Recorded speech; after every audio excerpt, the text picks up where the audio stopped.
আসসালামু আলাইকুম। আমি হোম মেকার মুন্না ব্লগসের মুন্নি আজও হাজির হয়ে গেলাম নতুন আরেকটা ভিডিও নিয়ে। আশা করছি কাছে দূরে দেশ বিদেশ যে যেখান থেকে আমার এই ভিডিও দেখবেন বা দেখছেন সবাই আল্লাহর অশেষ কৃপায় ভালো আছেন। আমরা আলহামদুলিল্লাহ ভালো আছি। তো আজকের ভিডিওটা শুরু করে দিলাম সকালের নাস্তা থেকে। তো এক একজন এক একটা নাস্তা খাবো আর সেটা দিয়ে আমার ভিডিওটা শুরু। তো মেয়ে তো একটু সুপি নুডলসটা খেতে পছন্দ করে, তো ওকে এমনিতেই মিস্টার নুডলসের এই একটু ঝাল কম এই নুডলসটা ওটা একটু দিলাম স্যুপ করে। আর আগে দুইটা রুটি বেলা ছিল, তো হালকা একটু সেঁকে রেখে দিয়েছিলাম। তো এগুলো কাঁচা আটার রুটি, এগুলো কিন্তু সেদ্ধ আটার না। গতকাল পরোটা বানিয়েছিলাম, তো সেখান থেকে একটু কাই থেকে গিয়েছিলো, তো দুইটা রুটি বেলে আমি একটু সেঁকে রেখে দিয়েছি। তো সে দুইটা রুটি সেঁকবো, তারপর হচ্ছে গিয়ে চা বানাচ্ছি আর বিস্কিট আছে, এটা দিয়ে আমাদের সকালের নাস্তাটা হয়ে যাবে।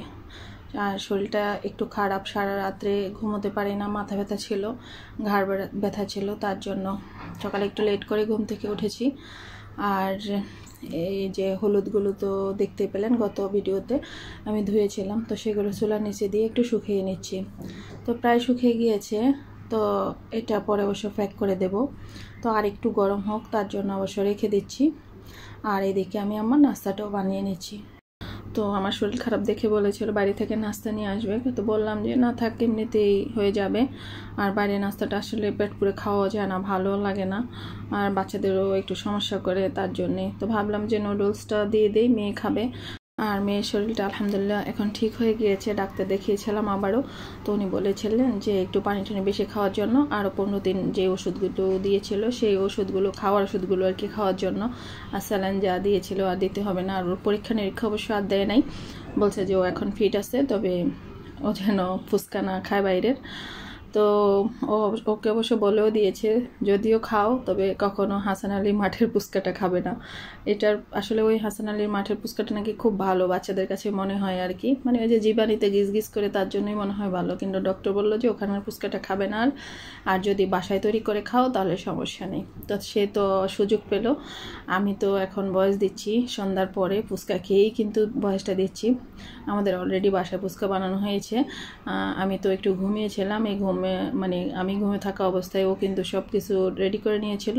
পরে কেবল আমি ফুচকাটা ভেজেছিলাম, আর ওই যে মরিচ লাগতো বা পেঁয়াজ কাঁচামরিচ যেগুলো লাগতো সেগুলো আমি কেটে নিয়েছিলাম। ঘুম থেকে উঠে দেখি যে সে সব রেডি করে রেখে দিয়েছে।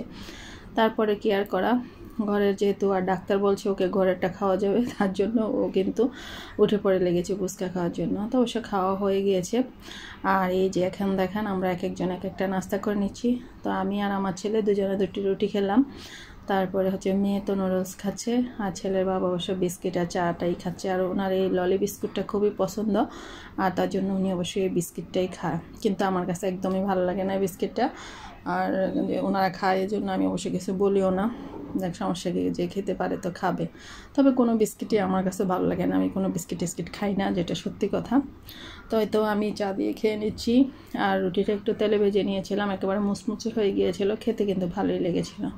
তারপরে যে মেয়ে আর আমি রেডি হয়ে পড়লাম, আমরা বেরোচ্ছি, কোথায় যাচ্ছি তাও দেখতে পাবেন আমাদের সাথে। আমাদের শহরটাকে একটু দেখেন। আর শহরের অবস্থা কিন্তু এখনও থমথমে অবস্থা, এখনও সে ভালো নেই।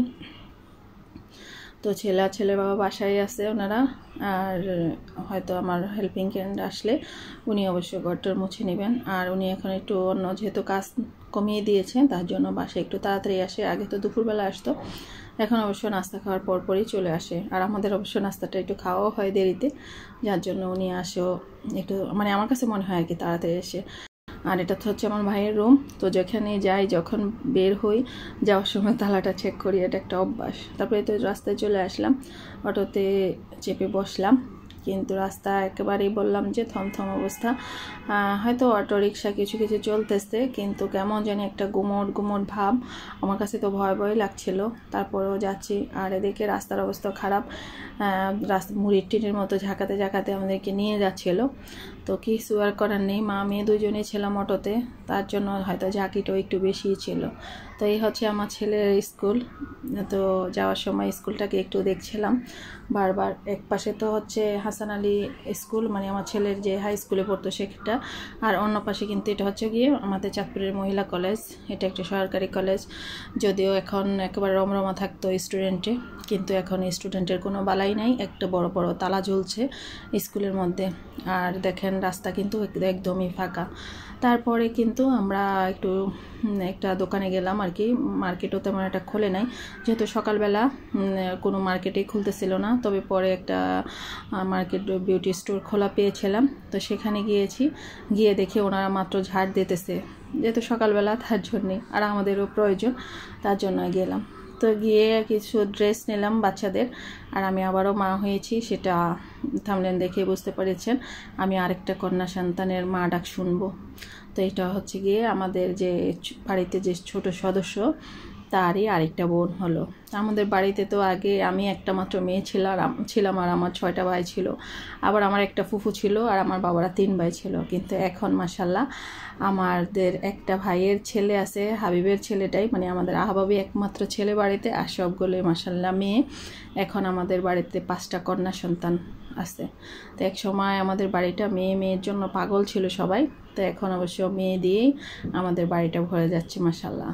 তো আমি চলে আসলাম এই হসপিটালে। সকালবেলা ভোরবেলায় এনেছিল, তো ফজরের সময় ফোন পেলাম যে হসপিটালে আমাদের একটা মেয়ে, মানে আমার ভাইয়ের মেয়েটা হয়েছে আর কি। তো আমাদের আরেকটা কন্যা সন্তান আল্লাহ দান করেছেন। তো চলে আসলাম। তো তিতলি আবার একটু ভিডিও করছিল, তো আমি ওকে বলতেছিলাম যে তাড়াতাড়ি আসো, কারণ যেহেতু নর্মালি হয়েছিল। তো ডাক্তার বলেছিল যে বাচ্চা মা দুজনে ভালো আছে, আপনারা বাড়ি চলে যেতে পারেন। তারপরও পিচ্ছি তো বাড়িতে নিলে তার হুট করে ডাক্তার দেখাতে নিয়ে আসতে পারবে না, তার জন্য ওকে আবার শিশু বিশেষজ্ঞ একজনকে দেখালো, দেখে অবশ্যই ওনারা বাড়ি চলে যাবে। আর এই ফাঁকে কিন্তু আমার ভাইও আমাকে ফোন করেছিল তাড়াতাড়ি আসার জন্য। তা আমি তো কিছু কিনবো, তার জন্যে কিন্তু একটু আসতে দেরি করে ফেলেছি, কারণ যদি দোকান খোলা না পাই তার জন্য। আর কিছু ড্রেস তো দিতেই হবে, আর বাচ্চা দেখবো কিছু দিব না সেটা তো হতেই পারে না। তো চলে আসলাম হসপিটালে। এদিকে আমাদের নতুন অতিথির নানি খালা টালা সবাই চলে আসছে। আমাদের আহবাবের নানুও ছিল, আমার আম্মা তো ছিলই সাথে, আহবাবের আম্মু ছিল, আহবাব আর আমার আব্বা আর কি দুজন বাড়িতে ছিল। আর সবাই কিন্তু মানে এখানেই চলে আসছিল। আর এই যে আমাদের অতিথি, তা ওকে আর দেখালাম না এখন যেহেতু নিউবর্ন। তো ইনশাআল্লাহ সামনে হয়তো বা ভিডিওতে দেখবেন। মাশাল্লাহ আমাদের মানে কন্যা সন্তানটি খুবই কিউট হয়েছিল, আমার কাছে তো খুব ভালো লেগেছিল। আর ওই যে আরেকজন, ওর জন্য কিন্তু একটা ড্রেস এনেছি, ও তো খুব খুশি, ও আবার আমাকে দেখাচ্ছে। এই হচ্ছে বাচ্চার বাবা, আমার ভাই। ও কিন্তু আমাদের ঘরের 3 নাম্বার আর কি, আমার তো 6 ভাই, তো আমার 3 নাম্বার ভাই। তারপরে মা আর মেয়ে আবার হেলতে দুলতে হাঁটতে হাঁটতে সে আলামিন হসপিটাল থেকে চলে আসতেছি। আসার সময় মাঝখানে আবার আমরা একটা হোটেল থেকে সিঙ্গারা নিলাম, যেহেতু সকালবেলা নাস্তাটা একদমই হালকা হয়ে গিয়েছিল। বিশেষ করে খান সাহেবেরটা, উনি মাত্র 2টা ললি বিস্কুট খেয়েছে আর একটু চা খেয়েছিল। তো ভাবলাম যে আমরা সিঙ্গারা নিয়ে যাই। তো হাঁটতে হাঁটতে কিন্তু 20 টাকা বাঁচিয়ে ফেললাম। হয়তো বা হসপিটাল থেকে বাসায় আসতে 20 টাকা বা 30 টাকা লাগতো রিক্সা, তো সেই টাকাটা বাঁচিয়ে ফেললাম। মা মেয়ে দুজন হাঁটতে হাঁটতে চলে আসলাম। বললাম যে দেখি আমাদের শহরটার কী অবস্থা, গুমোট ভাবটা এখনও কমেছে কিনা, চলো আমরা হেঁটেই যাই। তার জন্য মা মেয়ে হেলতে দুলতেই যাচ্ছি, দেখতে পেলেন। আর এটা হচ্ছে আমাদের চাঁদপুরের যে ছেলেদের সরকারি ছেলে মেয়েটা অবশ্য উভয়ই পড়ে এখানে, সরকারি কলেজ। তো সেই কলেজ গেটেই তো আমাদের বাসা, তো সেখানে বাসার কাছাকাছি প্রায় চলে আসলাম। আর আস্তে আস্তে চারপাশটা একটু দেখতেছিলাম। আর ওই যে বললাম গুমোট একটা ভাব, মনে হয় যেন কিছু একটা ভিতর চলতেছে।